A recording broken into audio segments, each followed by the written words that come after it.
Okay, welcome everyone. We welcome you for several reasons. First of all, we're delighted to have two guests here this evening to do the talk on their new book, China in the 21st Century, What Everyone Needs to Know. The third edition, so clearly it's a very successful book if the publisher keeps wanting to put out more editions. We can talk about that. And we'll talk about that. We're delighted to have both of them because they're not just people who wrote a book, but they're people who wrote a book who have long connections with our organization, the National Committee. Jeff Wasserstrom was on our board for several years, and Maura was on the staff for several years, and we're just so pleased to have the two of them back.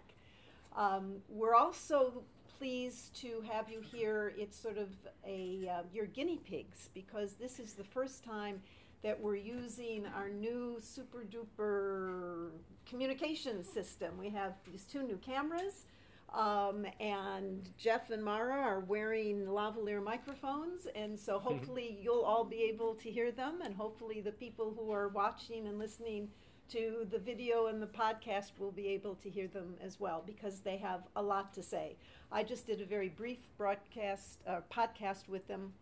We've started sort of a new part of our podcast series, and this is one talking to people about their China careers, how they get involved, and especially people who've done both China and been involved with the National Committee. So they had lots of really interesting things to say, and one of the most interesting is I found out something new about Jeff, that what he really wanted to be when he was a kid growing up was to be a songwriter and be a big shot in Nashville.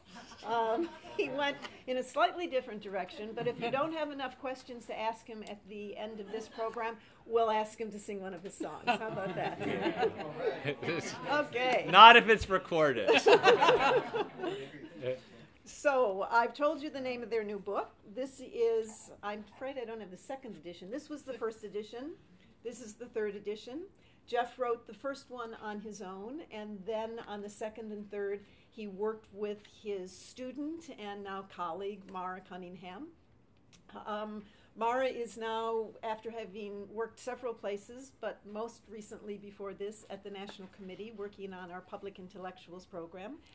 She is now the digital media manager at the Association of Asian Studies and is trying to bring that entity into the modern age of communications. She tried to do that with us at the committee, and now she's gone on to do that at a much larger All of Asia. All of Asia. China Right. wasn't big enough. Yeah. And Jeff is the Chancellor, this is an important title, the Chancellor Professor of History at UC Irvine. And so I guess maybe I'm just going to throw out one question, and then the two of them are such prolific and interesting talkers, they probably won't need another question from me. But first, why a third edition, and how is it different from the first and second? So, other than the picture on the bottom. well, yeah, I was going to say something about the picture on the bottom, or did you Well, want to say why don't you introduce how you got involved in the Okay. series, and then I'll talk about that. how I got involved in the series, and also I did not come up with this fairly highfalutin "What Everyone Needs to Know" title. That was a series that Oxford had. I loved their very short introductions books, these very short books about a topic that sort of really gives you a lively introduction to it. And I was visiting the publishers. I knew some of the editors at Oxford, and I said, Drat, Rana Mitter has already done Modern China, a very short introduction. I would love to do a short book that tried to distill things about China. And they said, we've got a new series called the What Everyone Needs to Know series that tries to give people a quick fix on something that they feel a kind of urgency to get up to speed on. The way the series came into being was there was a specialist in Islam, John Esposito, and after 9/11 he was giving talks, and he was realizing he was getting the same questions over and over again that betrayed an incredible ignorance about Islam. And so he started gathering together the questions he got and the answers that he had refined into very kind of informative but snappy answers. And he brought this as a book to Oxford, and it was called What Everyone Needs to Know About Islam. They published it, and it did really well. And so Oxford said, well, why don't we do a whole series like this? And they're a little bit like, to be honest, dummies guides or idiots guides, but this is Oxford University Press, so you're not going to say, total morons guides or whatever.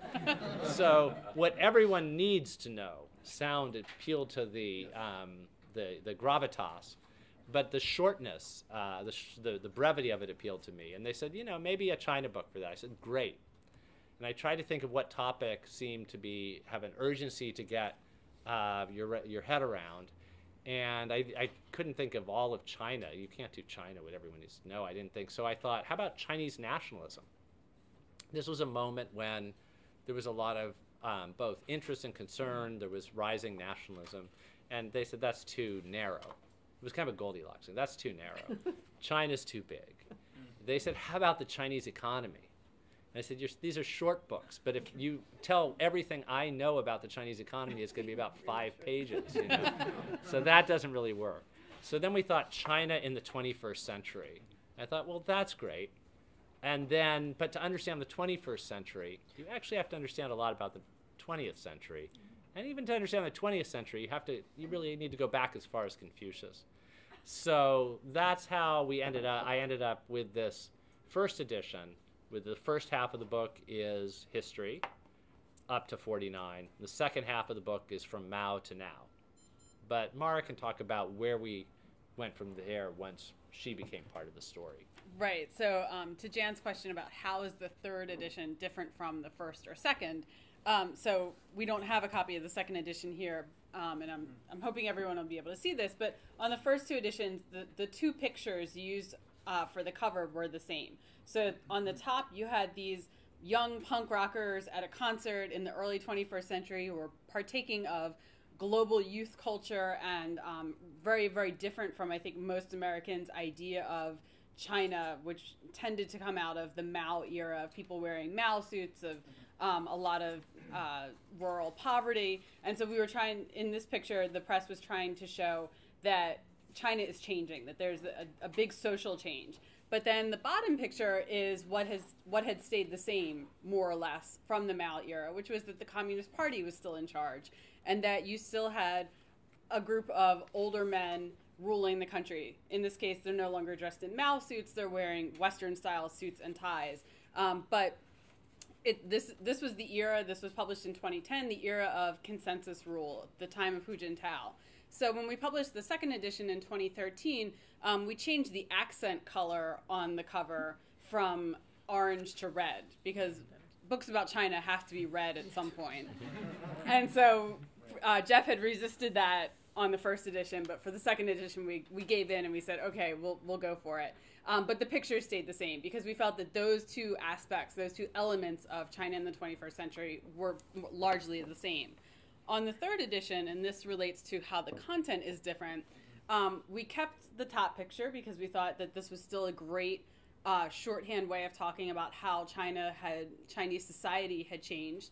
But we switched out the bottom picture. It was no longer the era of mass consensus rule in the Chinese Communist Party. Now we have a photo just of several members of the standing committee, and Xi Jinping is front and center. And in this book, he plays a fairly large role compared to the role that Hu Jintao played in the first 2 editions, which was that we mentioned him. He came in, here and there, but he wasn't really a focus of any particular section. It was just that he was this guy at the top of the Chinese Communist Party.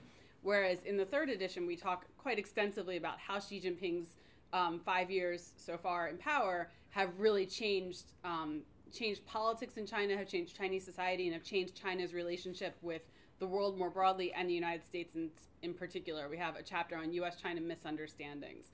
And then we also, again, swapped out the accent color on the cover, which was a couple of years ago after the second edition came out. Jeff and I were doing one of these joint talks at the University of Nottingham. They have a campus in Ningbo, China. And one of the students in the audience raised his hand and he said, if you do a third edition, I think you should make the cover green, because the environment is going to be one of the biggest issues that my generation faces. And we thought that was a really good idea, and so we told Oxford, when we do the third edition, we'd like to make the color green, and I think it works. Yeah, it does. So there are a couple of other things that I like. I've always liked the cover. They came up with it, but it's also, I first went to China in 1986, and I didn't see scenes that looked at all like this. In fact, to see a scene like this, I would have to go to Hong Kong. There were certain things in Hong Kong you didn't see in the mainland. But there were scenes kind of like this.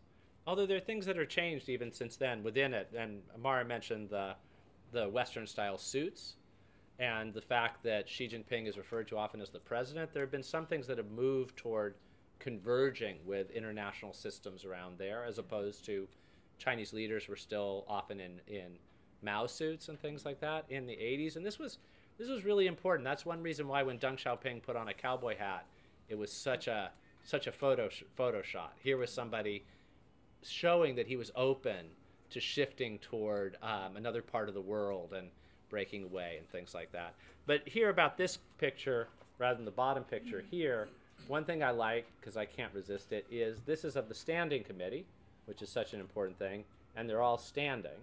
So, that's good. Now, there are more than 5 people on the Standing Committee, but this gets it, and this gets Xi Jinping front and center. So people are joking. There have been, I think, and many other people think, it's a very problematic move that they've done away with term limits and the possibility of moving more toward potential presidents for life or president or head of the country, because being chairman of the Communist Party is more of his power even than president. But the possibility of continuous rule, that's kind of worrisome, but it has led to some interesting jokes.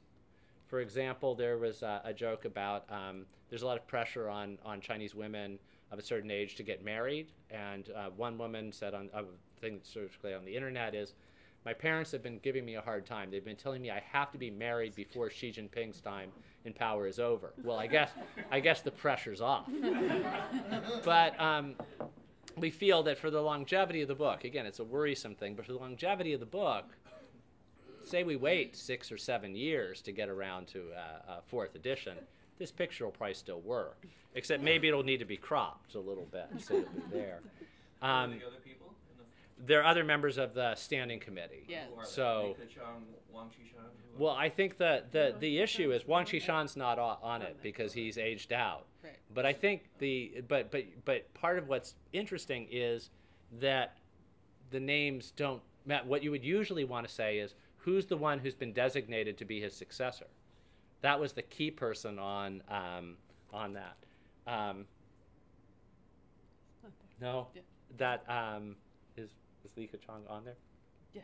That'll be, Li Keqiang must be right. Who else? I'm not sure. And the question is, so that leads me to the most quoted line I've ever had on China was CNN interviewed me. They were doing a special before the lead up to the 19th Party Congress, and they wanted to know who the 5 most powerful people in China were.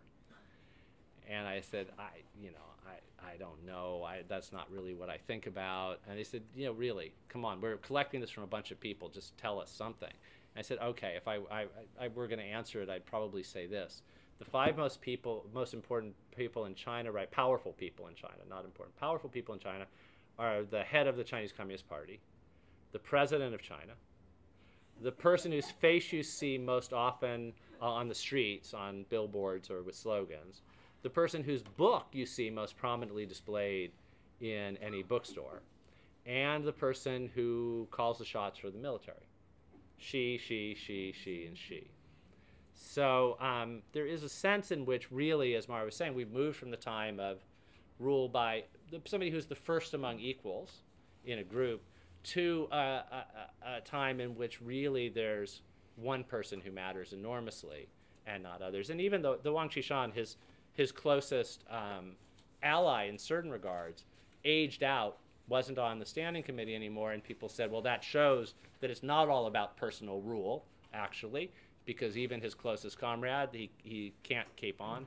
But then they brought him into another very prominent role through a back door at the same time they announced the end of term limits. So it just really reinforced it.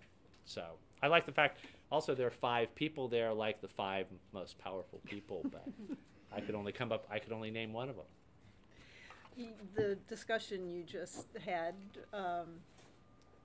sort of made me think about your preface, where you talk about your concern about you're talking about your 2nd edition, but I'm sure it's true any edition you put out, you're worried, especially a book like this, it's going to be not irrelevant, but not up to date 50 seconds after it hits the bookshelves. So how do you think about that in terms of being authors of a book like this? And you were able to persuade the Oxford University Press to wait a while, Yes. to extend your publication date until you had a good sense of the fact that she was going to be it. But it was before the term limit. Yes.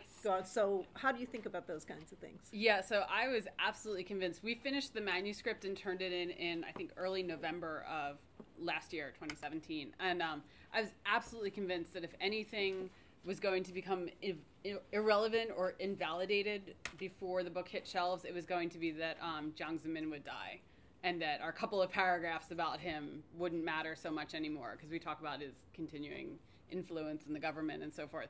But instead what happened was the end of term limits, which that announcement came, I think, 2 to 3 weeks after we signed off on the absolute final page proofs, and they said, okay, we're going to start churning out copies of your book. And then that happened. And so we have a couple of paragraphs in here on discussing potential scenarios for Xi Jinping's successor and how this could play out and the different ways this could happen. And I don't think they're invalidated, but that it would change the discussion a little bit. But yes, right, we're essentially writing a work of current history. As Jeff said, the first half of the book is about history and historical legacies, so the different ways that China's history is talked about in the present and the different elements of Chinese history that are important in the present.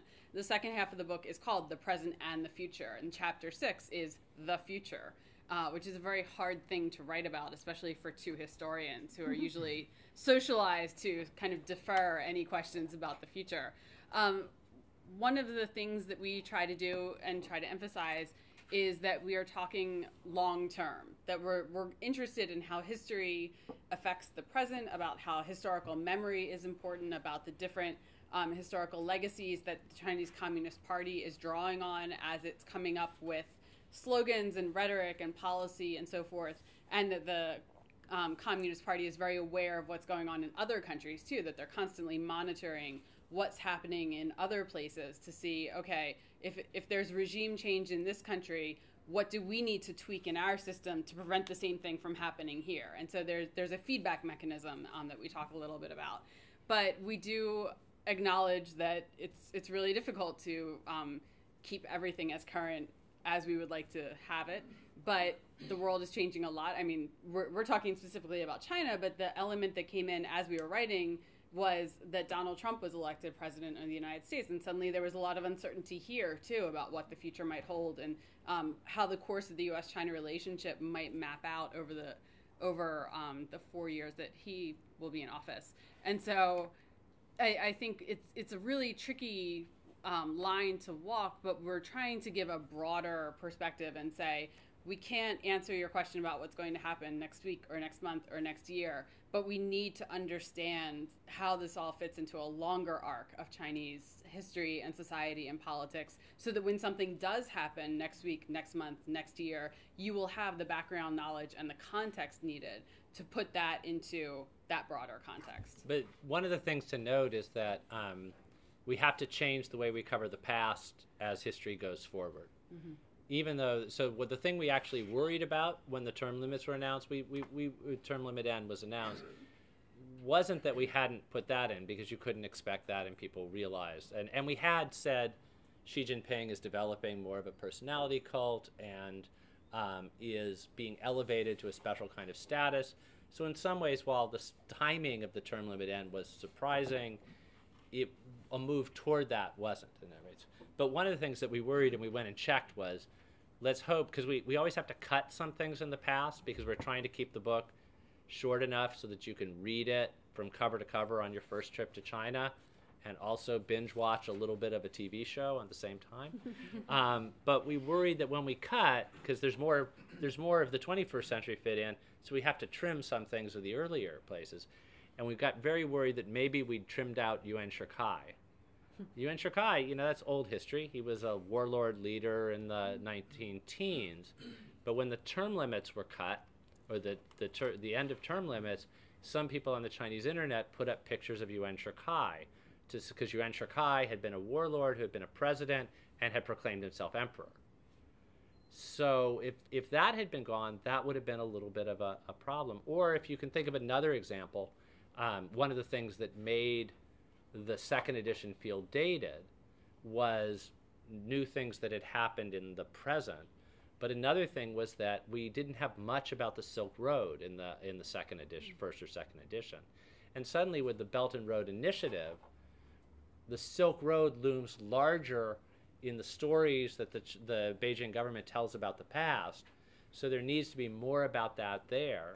Not because new things have happened in the Tang Dynasty, because the Tang Dynasty really is the stuff that happened is still there, but the story that's told about it, the use that's made of it, and the fact that a use is made of it now that presents it, the Silk Road, as something that basically, the new Silk Road leads from China to other places. The historic Silk Road, which wasn't called that at the time, the historic Silk Road was about flows of influence and goods and cultural forms into and out of China.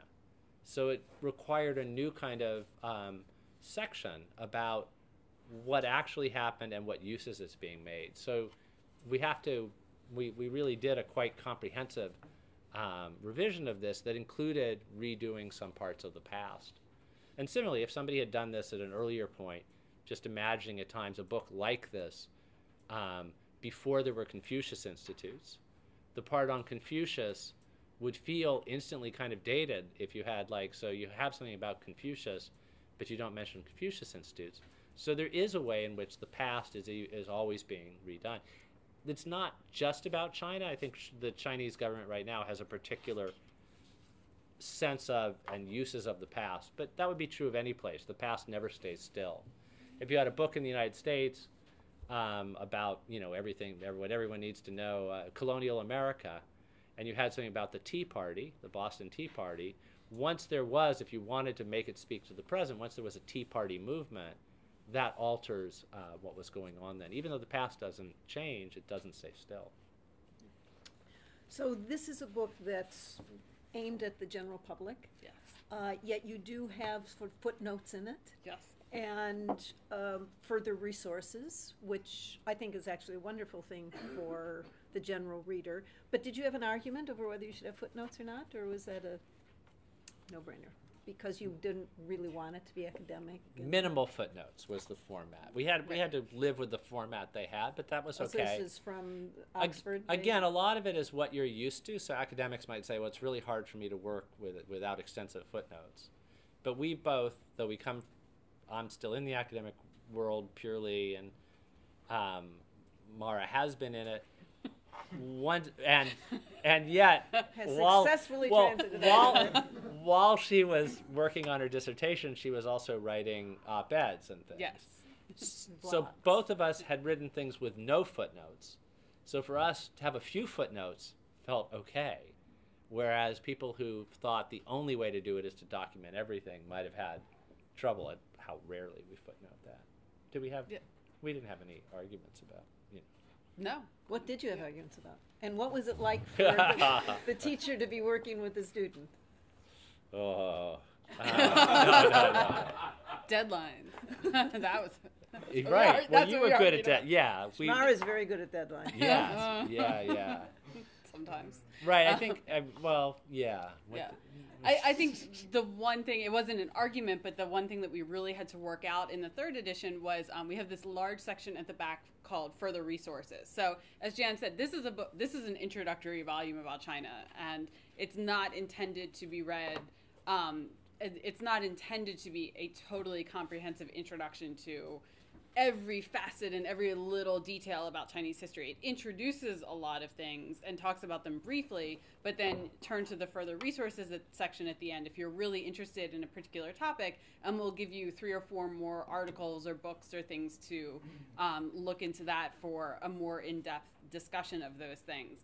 And the one part that, again, we didn't argue about this time, but we had to kind of work out how we wanted to do it, is that increasingly a lot of what's important to read about China, it's not just books and articles that are published in magazines or academic journals. It's that there are many, many websites, Twitter feeds, podcasts, newsletters that you can sign up for, which are fabulous resources, but a lot of times they come and go. That people get really excited about a project, and they might start doing it and stick with it for a couple of years, but then other things intervene and life happens, and that particular digital resource goes away. And so we were trying to do the further resources section and figure out what looks like it's likely to be around for a long time, what might be more ephemeral. And what we finally realized after working on this for several days is that actually we shouldn't be trying to commit this to print because it could get dated very quickly, but that we should be doing this online where we can update those lists of resources and put links to things like different Twitter feeds and podcasts and so forth. So we're going to have a page at my website that is the digital further resources for the book so that we can keep that up to date. So one note, though, the first edition didn't have further resources. It had further readings. Yes. Yeah, and I think I changed the word. Yeah, you've changed the word. And that was partly a recognition that a lot of the discussion of China that matters is going on. People who want to keep up with China now, often, if we were just at the Association for Asian Studies meetings, and the conversation was as much, which podcasts do you listen to, as what journals do you, this hurts me because I edit a journal, but which journal do you subscribe? I mean, it was partly about journals. Those still matter for some kinds of discussion. But for others, podcasts matter a lot. Websites, there are a variety of things that are just part of the, we need to think of an environment in which you keep up with things about China in different kinds of registers. So further resources made sense.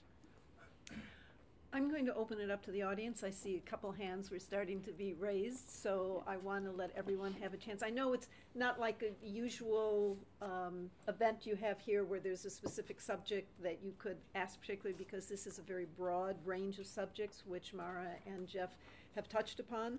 A couple that I see aren't in here that I'd like to ask you about at some point, Sure. but Sure. let's open it up. And introduce yourself first, everyone, please. Tristan Zanke with Capital Partners. So my question is regarding Xi's approach on how to balance out dealing with the different spectrums of age groups of people in China, right? So what I mean by that is you've got the aging population for the senior folks, and you've got the younger groups of people of which he's got to boost the morale of. He's got to, also additionally encourage more families to produce children to power the engine of the future, right, of China.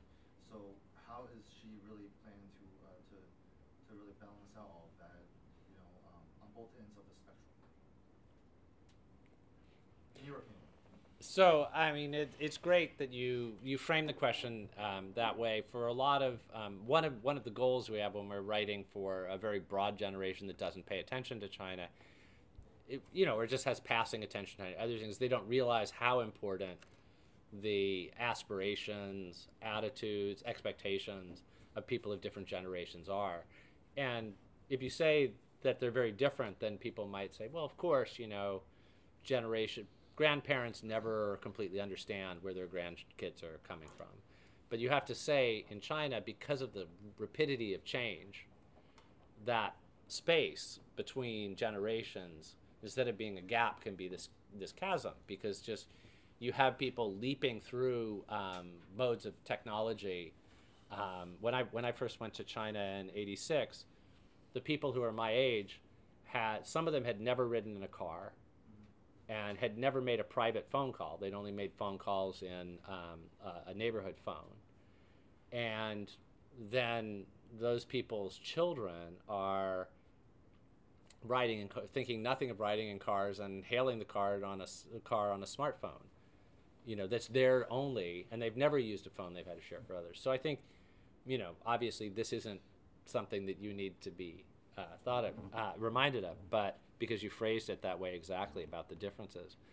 I'm not sure what the strategy is. I think it's going to be an enormous issue for going forward, particularly with the aging population and the declining labor pool. I think when it comes to the appealing to keeping support among different age groups, I think you can think of it in a couple of different ways. One is the rhetoric of nationalism and the kinds of entertainment involving with nationalism are telling a kind of similar story, but appealing to different groups.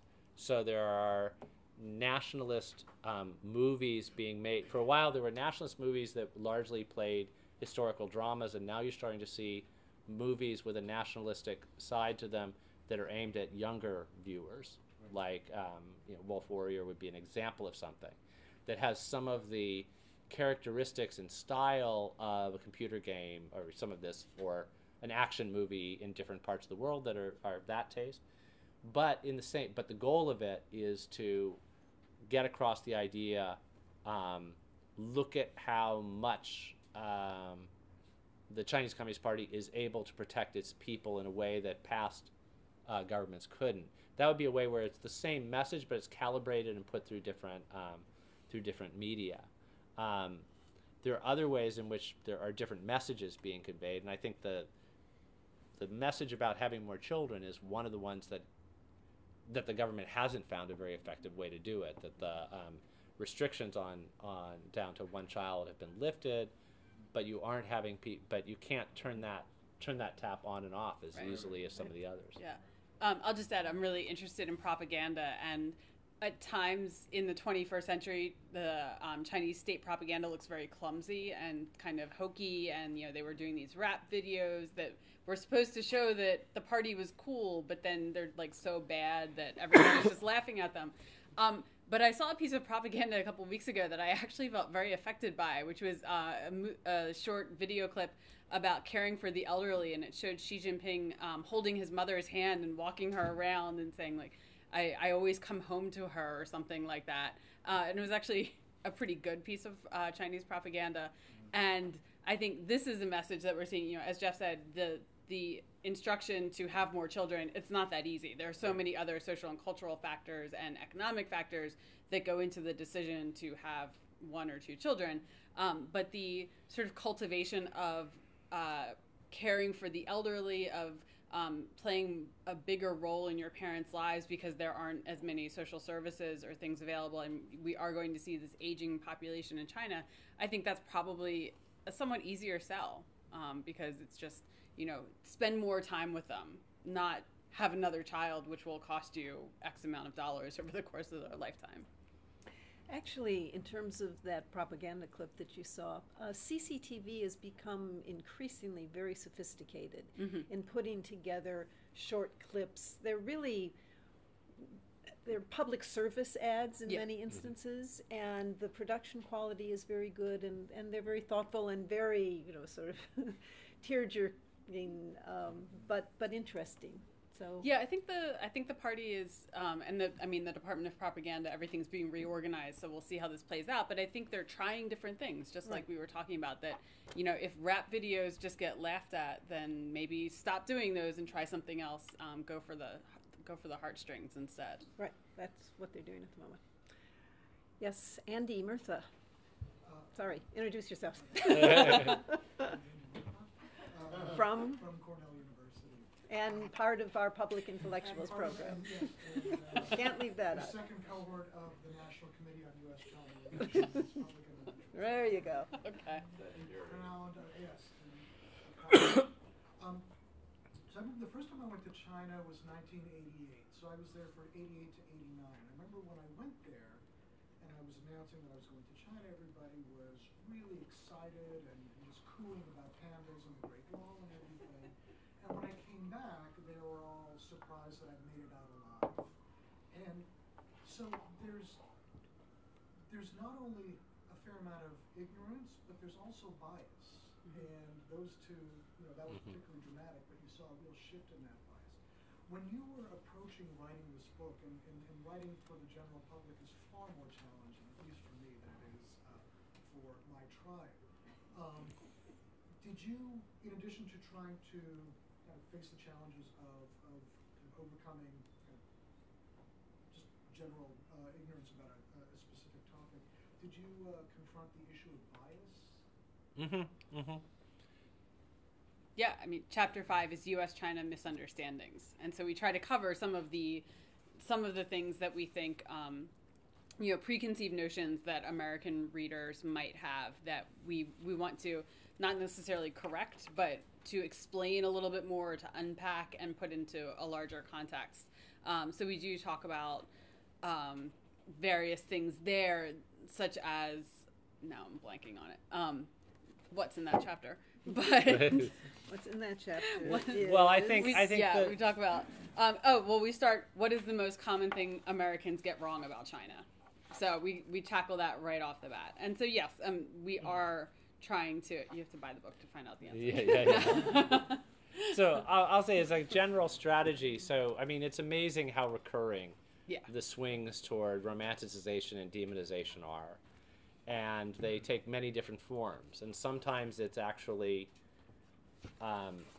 another place I've written about the idea of big bad China and the good Chinese. Often there'll be an idea of an evil state and the good ordinary people or the representative of an alternative.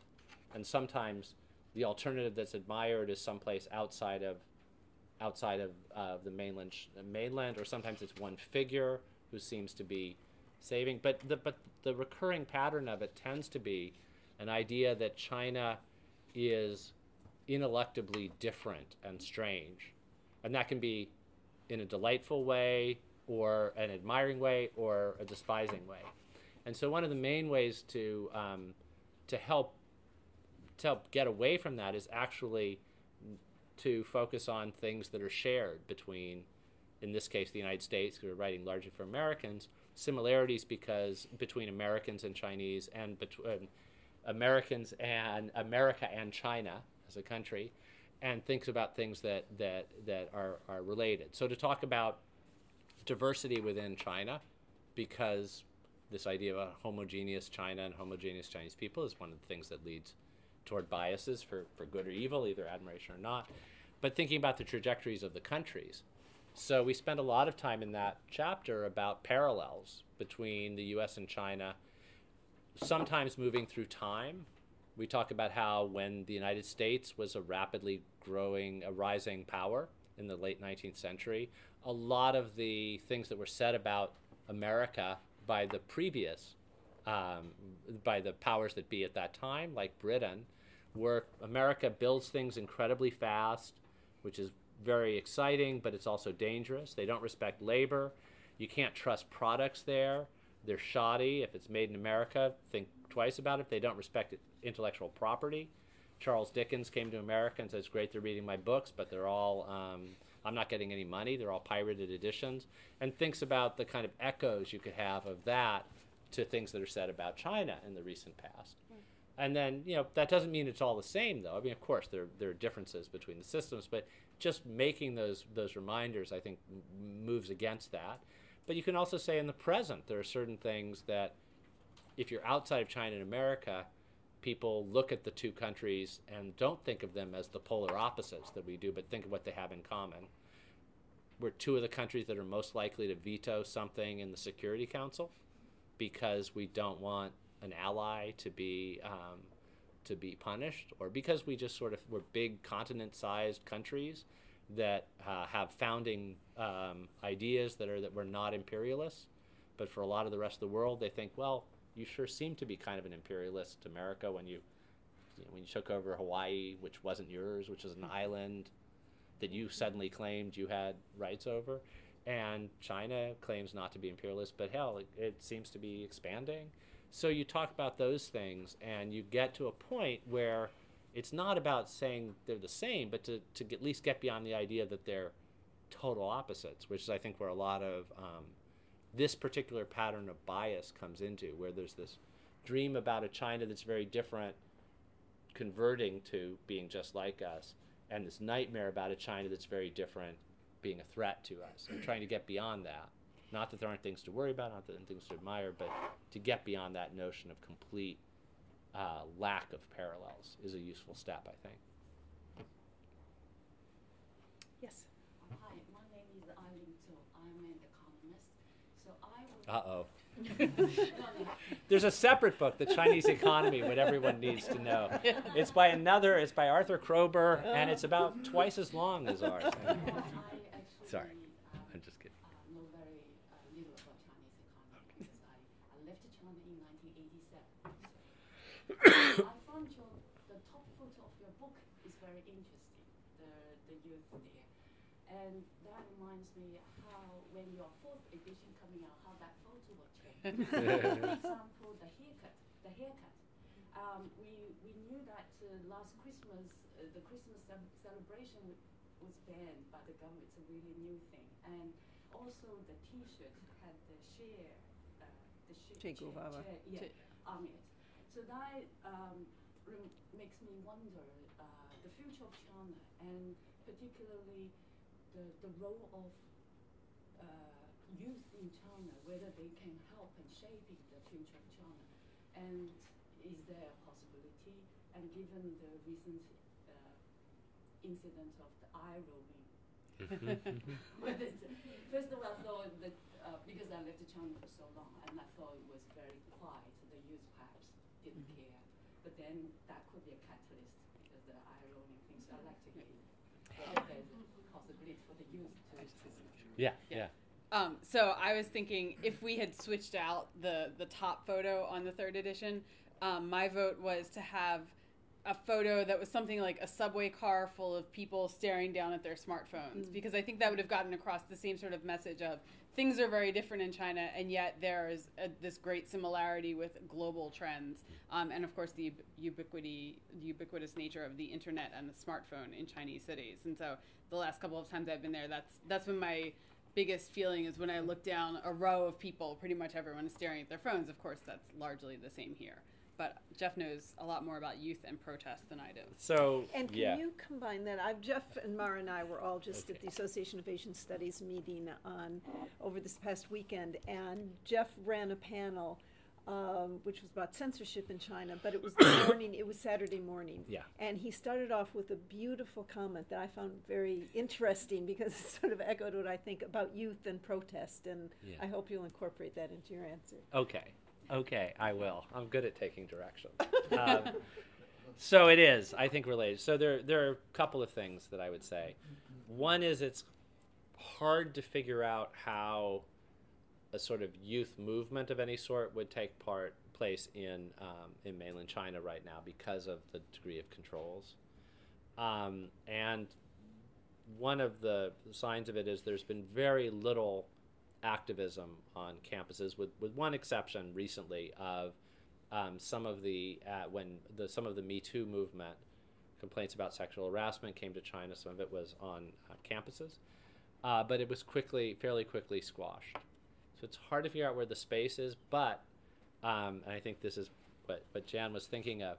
One of the things I've learned studying youth movements is that there's a quite consistent tendency for people to write off entire generations as being self-absorbed and incapable of caring about bigger issues, and to say that unlike the past, when the person who's talking generation or an old generation say, compared to my generation, this isn't a generation that's going to amount to much. When I got to China in 1986, the summer of 1986, and I told people I was working on youth movements of the past, because I was writing about pre-49 ones, I had some professors say, it's too bad you came now, because these students are so apolitical. All they care about is the latest fashions, and they're perming their hair, and they're trying to list things. And then within 6 months, there were the protests that were the sort of warm-up for Tiananmen. A couple years later, there was talk about the Tiananmen generation and how what they were doing. And then in Hong Kong, in early 21st century, if you'd ask somebody, what about this generation? See, all they care about is their jobs or their having a place to live and things like that. They don't really care about politics. And then a few years later, there was the umbrella movement. And in the United States, 2 years ago, you say, what about this generation of young people? You have a lot of people say, they're very self-involved. They're all looking at their smartphones. They're really not, the 50th anniversary of 1968 is coming up, but there's no way there would be any significant youth movement. And now we've seen this amazing outpouring of protests about something that an older generation has been unable to deal with, led by these youths. So it seems sometimes that the only Verity about youth movements is a group that is going to do one of significance will be written off before they do as incapable. That doesn't mean that every generation does that. I think there is an extent in which contradictory kinds of things, contemporary youth, there is a lot of nationalism, there's a lot of national pride, but that can also lead to a sense of sort of aggrievement toward how China is being treated in the past and eagerness to never be bullied again, which is some of what this kind of nationalism. And sometimes that gets reinforced rather than undermined by spending time abroad. Sometimes people come back abroad with their minds opened and critical of what they've seen with propaganda. Sometimes they go, if they're in the U.S. and they experience a kind of, say, even casual forms of racism, then they start to direct it at them. Then maybe they go back and think, well, I went doubting all the government propaganda, but now I can believe how there was this time. So it can go in many different directions. But you have both nationalism, and you also have a fair amount of concern about issues of environment and what kind of that can go along with nationalism in a funny way, or at least patriotism, that you love your country and you don't want to see it spoiled. So we really just don't know what would happen if, for example, there was some kind of a disaster that the government was seen as mishandling. You had a lot of youthful outpouring of volunteerism around the Sichuan earthquake, and it wasn't directed at the government, but what if there was something that was felt that the government was doing badly? Would there be a rekindling of something there? We really don't know. And people are capable in China, as well as everyone else, to have hold contradictory things in their own mind. And one of the pieces of writing I keep going back to, it's a piece that Helen Gao, a very talented journalist, originally from China, but educated some in the West and now back in China. She wrote a piece called Diaoyu in Our Hearts, I think was the name of it. And this was when the Diaoyu Island conflict, with Diaoyu Islands in Chinese, Senkaku in Japanese, and there was a lot of intense nationalistic fervor about these are China's islands. And there was an online poll that were sort of saying, so who do the Diaoyu Islands belong to? And the Chinese from the mainland who they all said these should be, part of the PRC. Then a second question was, if you had a child that was born there, what kind of citizenship would you want them to be able to hold? And a significant percentage said Taiwanese, because then they would there's better nature there, they would grow up in a cleaner, if they could go there, cleaner environment. Hong Kong residency, because then they would have more freedom of speech. And actually there were some who said Japanese, because they would have different kinds of connection to the wider world. And so some said PRC, but they could both be nationalistic and open to that, and people have this complexity. Can I just add one more? I mean, perhaps it depends on how history is taught. Can you talk about, because they tend to be selective, so that perhaps. Very much so.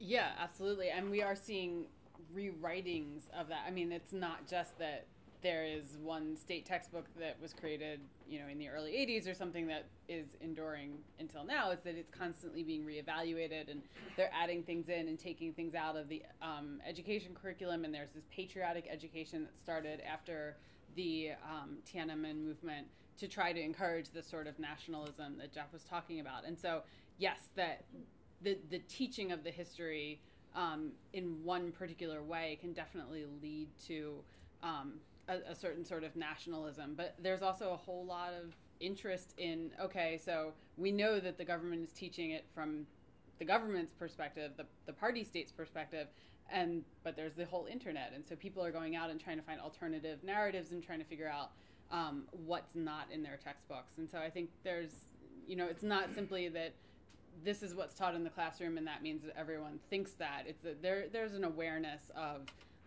what the government is leaving out, and that the government is spinning things in a certain way.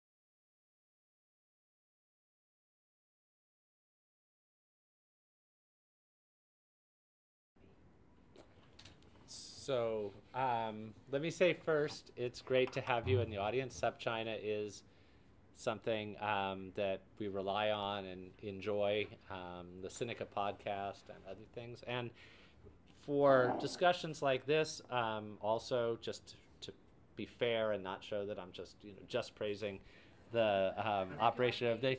I would also say Chinophile is someplace that you go to for debates on these kinds of things by people from very different perspectives and things, and they'll have better coverage of the tariff than you'll find in things that I'm involved with. But so there are a couple of things that I get uncomfortable as a historian with some of these kinds of uses of things that have happened before as potential predictors of the present. And one reason is because people are aware of what happened before and can be intentionally trying to alter them. And if people think of them as sort of set in stone that there's this natural thing going to happen, then that can make it become a kind of self-fulfilling prophecy. And also I think it, I think some of it over, what I wonder about what's different in the world now, among other things, is the entwinement of the rising power and the risen power. And one of the problems with the tariffs, at least some of them have been doing, is if you're targeting industries that are incredibly entwined, you can sometimes be doing self-inflicted harm. So I worry about, and I'm not alone in this, but the people I listen to and commented, if you're putting tariffs on steel, and actually the country that's producing the steel is less dependent on the profits from the steel, then your country is dependent on jobs that use steel. How are you? I mean, you're actually kind of ruining your own thing. So there's that. I think there's no question, though, that these are difficult. These are going to be difficult times. That there's going to be a lot of friction.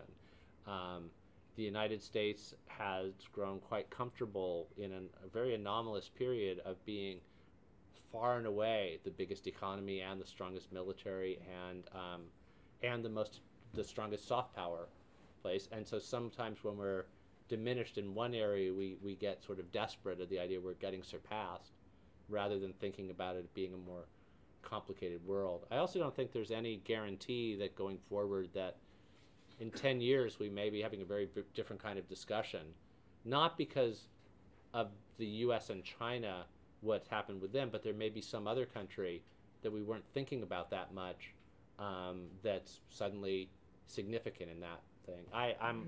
I'm always aware of the fact that when I started studying China, people said to me, I told people I was studying China in part because I didn't know if I could get a job as an academic.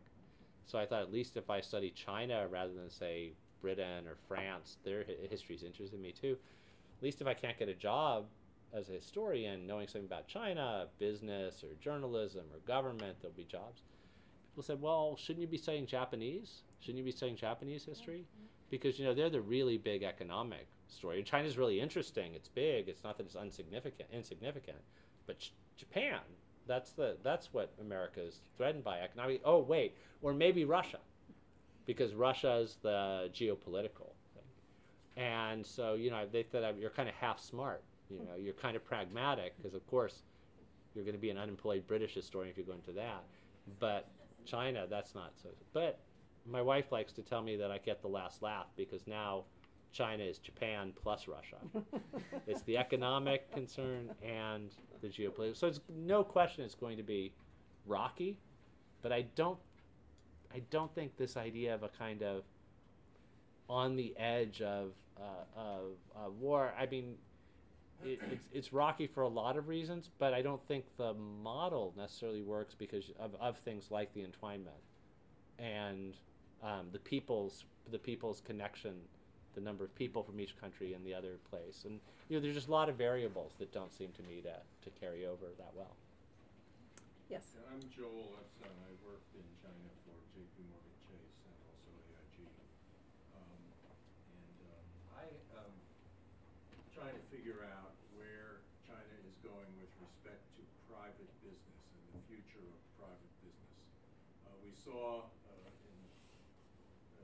several decades ago that Xi Jinping was very much a reformer in Zhejiang and helping businesses to develop. But now we see the pendulum swinging towards centralization, the legitimization of party control.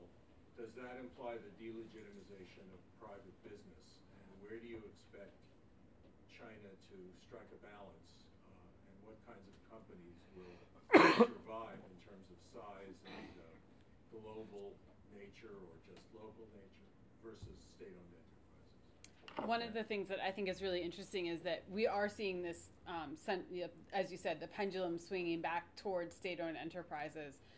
But we're also seeing this big government promotion of entrepreneurship and innovation and sort of encouraging people to break out and go for the gig economy. That there's this idea that you need to unleash the entrepreneurial spirit and creativity of young people. And I think it's because there is this recognition that, going back to a state-owned enterprise model like during the Mao era when everyone had their iron rice bowl, but that meant you had a lot of inefficiency. That's not really sustainable because then people are coming to work and they're just sitting there and reading the newspaper and still getting paid and all their benefits.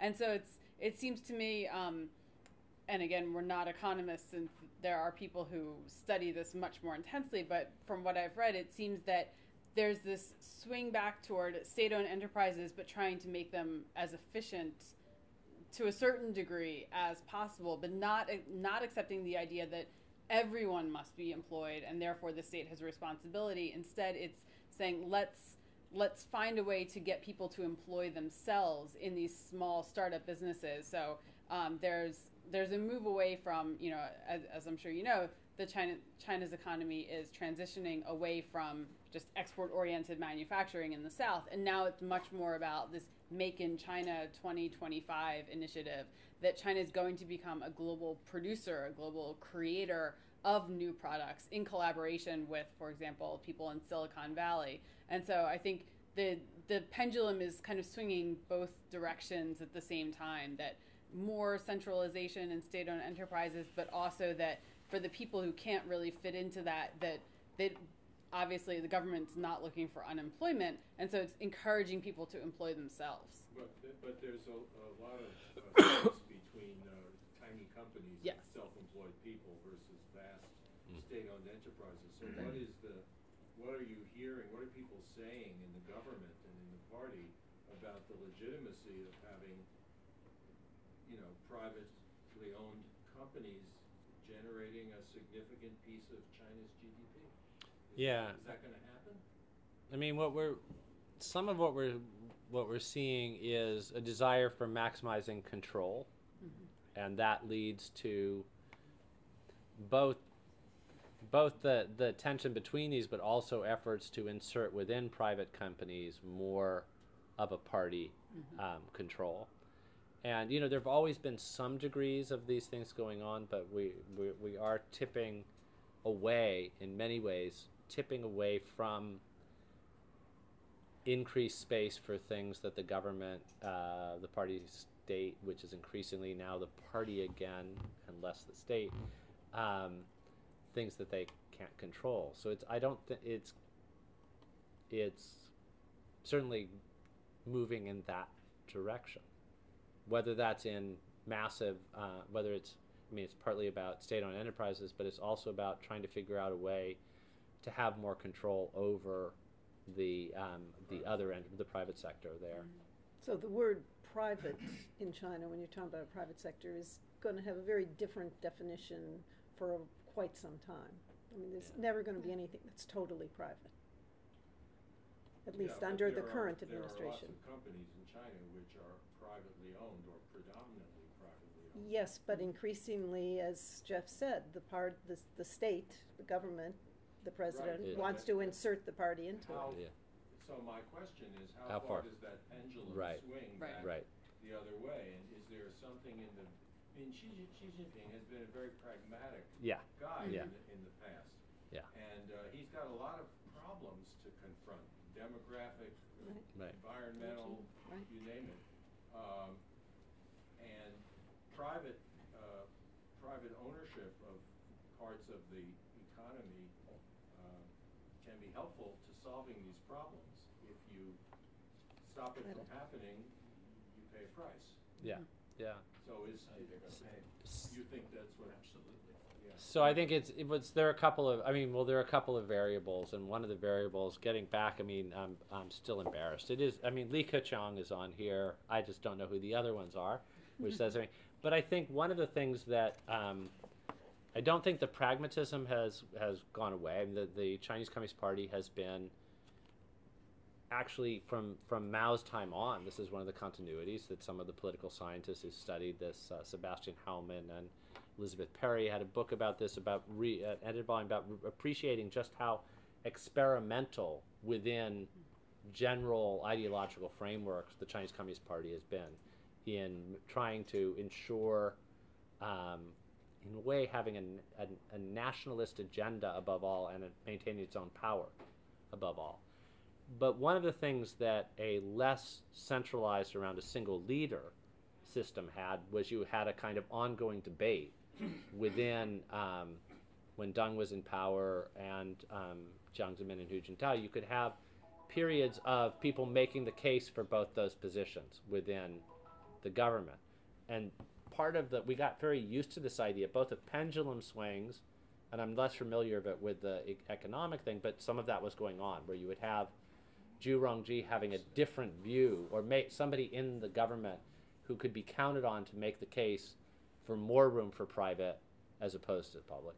Now the question is that kind of room for debate still there and we just don't know about it? Or is it partially disappearing?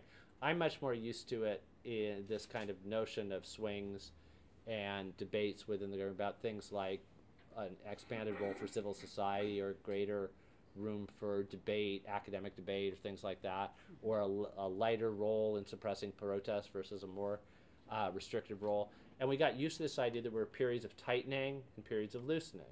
And this had to do in part with debates going on within the party.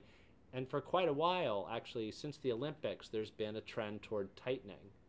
And a lot of people just being used to this pattern said, well, okay, there's a bit of tightening, but that means that we just wait a little and there'll be this period of loosening.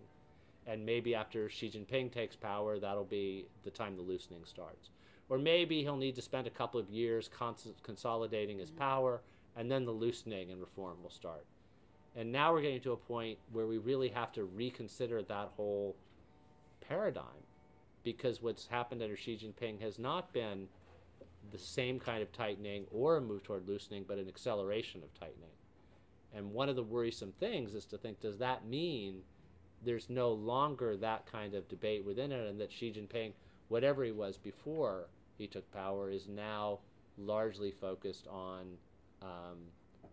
control above all? But there is a pragmatism, so I don't think we should write it out. And it won't have to do with just what happens in China. It will also have to do with what happens in the wider world, and the degree to which leaders in China are looking and saying that there's some other model out there that suggests a more effective way to accomplish their goals. They've been periodically very astute at that, looking to Singapore under Deng Xiaoping and other places and trying to learn from other economies. But at the moment, there's both tightened control and a great deal of self-confidence, which doesn't lead to a rethinking the road you're on. No last question? Okay. Chris, go ahead. Chris Merrick with the Geis Foundation. One of the, we don't really know very much about Chinese politics, but one of the things we do know is that there is no longer an institutional path toward a successor. So in your view, what does that mean for the future? Or are you willing to speculate on that subject? That's the bigger question. I think, right now, so yes, there's no institution, there's no designated successor, there's no one person who has been anointed by Xi Jinping. I don't know if we're not going to see a successor. I think it might be possible that at some point he will point and say, that's my guy. But I think he's going to wait quite a bit longer before that happens. I think right now there are some sort of younger, like early 50s-ish officials that he's kind of watching. This was the big debate about Chen Minar, right, when he was appointed. Does this mean that Xi Jinping is cultivating him, that he's going to anoint him as successor? I think it's a little too early to tell because, of course, one of the big things that confounded Mao and Deng was picking successors and then having to take it back or having to purge them, which created a lot of chaos in the party. So I think Xi Jinping is much more cautious, and he's taking those as cautionary tales. And so my guess is, and obviously, as you said, there's a lot that we don't know about Chinese politics and what goes on in the mind of Xi Jinping. But I think the idea is that he wants to be really, really, really sure that he's picking the right successor before making any sort of public statement about it. I think until that point, it's all just going to be speculation. But I think he would want to avoid the kind of chaos that you had after Mao died, when Hua Guofeng was the designated heir apparent, but nobody really was behind him, or he's a little too much like Mao. Deng throughout the 80s, we had to purge Hu Yaobang, and then so I think my guess is that Xi Jinping will be extraordinarily cautious in picking a successor and really wanting to road test him, put him through all sorts of, and we assume it's going to be him. I guess I should just say, we're taking that for granted. But and really, he'll probably be Han.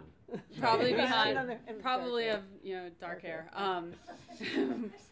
But I think that might be an example of the leadership learning from history, that it's best to wait and kind of bide your time and make sure that you're making the right choice before putting a public stamp of approval on the person.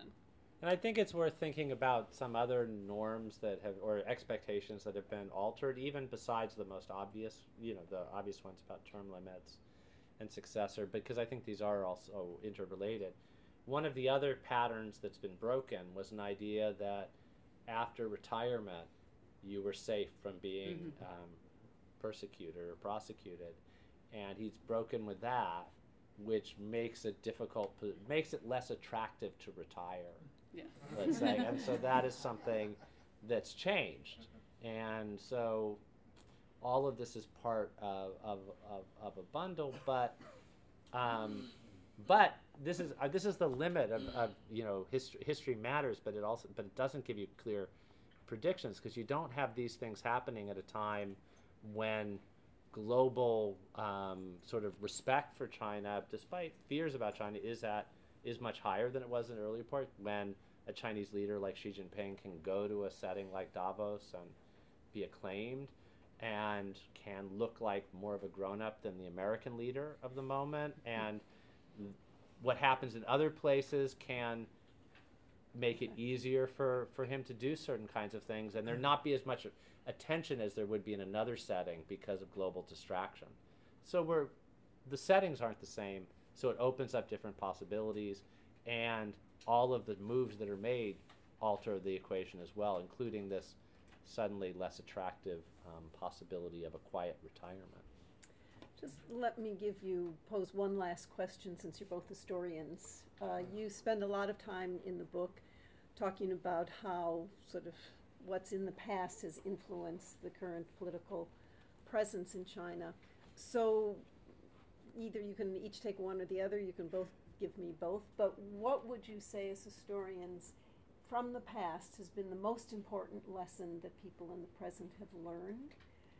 And what's the thing from the past that they didn't learn that could have changed the present day in a better way? You want to take both of those?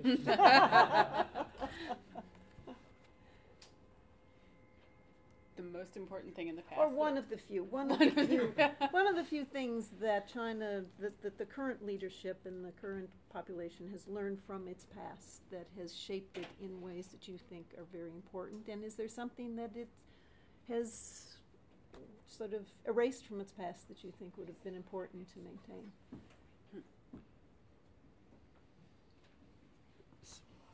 Or we can cut that off. Well, let's see. I can view on that. I think the most important thing they learned was the study that was done under Jiang Zemin of the reasons why the communism fell in Eastern Europe. Yeah, that's Yeah, it. I think that has that Shaped. is Xi Yeah. Jinping's project. It, Yeah. it Yeah. gradually gathered momentum during Hu Jintao's, but was not so obvious, and Xi Jinping came in with that project in mind. It's Yeah. probably the wrong lesson to learn, and it may, but you know, that's From our that's the perspective. example Yeah. where Right. they specifically and Mhm. explicitly and seriously made an effort to look at what happened in the past Mhm. and draw lessons from it. That's from the outside, actually. Yeah, and that's that a was good going to be answer. my answer. I was Yeah. thinking more internally, China's own history, but that's The problem okay. with China's That's own good. history is you can't write it until everyone is dead. So if you want to know about Deng Xiaoping, you read Ezra Vogel. There's no Chinese equivalent because there are too many people still alive. It's still Yeah. held too tightly within the party history office. So it's going to be that's a long-term process. I was thinking longer back. Longer back then. Song, I- Ming, Shang. I would say fear of peasant revolt. Look at the way the government is reacting in Xinjiang, overreacting to very small incidental incidents, and it shows an enormous amount of insecurity. We talk about Xi Jinping being this authoritarian, all-powerful person, but internally they're clearly insecure. And I think the fear is millennial-old peasant revolts. Yeah, I mean, I think, but I don't. So I would say, as with a lot of things, we actually don't want to disaggregate the lessons from the Chinese past and the lessons from other places, because I would merge these things that, and you don't do an either or. So one of the questions is, why did the Chinese Communist Party react so strongly to Falun Gong? And part of this was because there were times in the Chinese past when religious movements gathered a lot of steam, and when a dynasty was losing certain kinds of respect, then these could be very challenging things.